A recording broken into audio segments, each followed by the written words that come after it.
AP ముఖ్యమంత్రి YCP అధినేత YS Jaganmohan రెడ్డిని ఇరుకున పెట్టడంపై బీజేపీ జాతీయ నాయకత్వం పునరాలోచనలో పడినట్టు తెలిసిందే. 400 పార్లమెంట్ సీట్లలో గెలవడమే లక్ష్యమంటూ బీజేపీ గొప్పలు చెబుతున్నప్పటికీ ఆ రకమైన రాజకీయ వాతావరణం కల్పించలేదని కేంద్ర నిఘా వర్గాలు ఆ పార్టీ అధిష్టానానికి నివేదికలు సమర్పించినట్టు తెలిసిందే. దీంతో సొంతంగా అధికారంలోకి వచ్చే అవకాశాలు రోజురోజుకు సన్నగిల్లుతున్నాయన్న ప్రచారం విస్తృతంగా సాగుతోంది. ఈ నేపథ్యంలో కేంద్రంలో అధికారంలోకి రావాలంటే ప్రాంతీయ పార్టీల మద్దతు అవసరమని బీజేపీ జాతీయ నాయకత్వం అంచనాకు వచ్చినట్టు తెలిసిందే. ఏపీలో కేవలం వ్యవస్థల మద్దతు కోసమే బీజేపీతో టీడీపీ జనసేన పొత్తు పెట్టుకున్న సంగతి తెలిసిందే. కానీ బీజేపీ నుంచి ఆశించిన స్థాయిలో మద్దతు లేదనే అసంతృప్తి టీడీపీ జనసేన నేతల్లో కనిపిస్తోంది.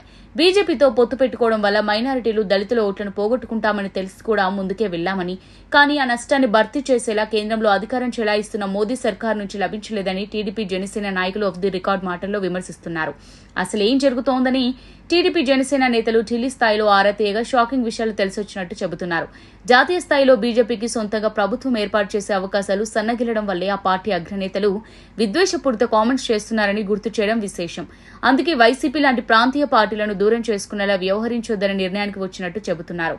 ఏపీ డీజీపీ సీఎస్ మార్పు కోసం కేంద్ర ప్రభుత్వ పెద్దలపై టీడీపీ, ఏపీ బీజేపీ, జనసేన నేతలు ఎంతగా ఒత్తిడి తెస్తున్నా పట్టించుకోకపోవడానికి బలమైన కారణం ఉందని ప్రచారం జరుగుతోంది.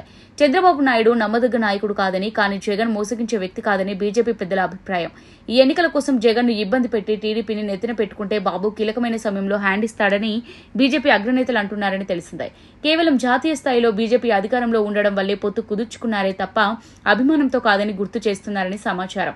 నేపథ్యంలో జగన్ కు నష్టం కలిగించేలా కూటమి నేతలు కోరుకున్నట్టు వ్యవహరించకూడదని బీజేపీ జాతీయ నాయకత్వ ఆలోచనగా చెబుతున్నారు.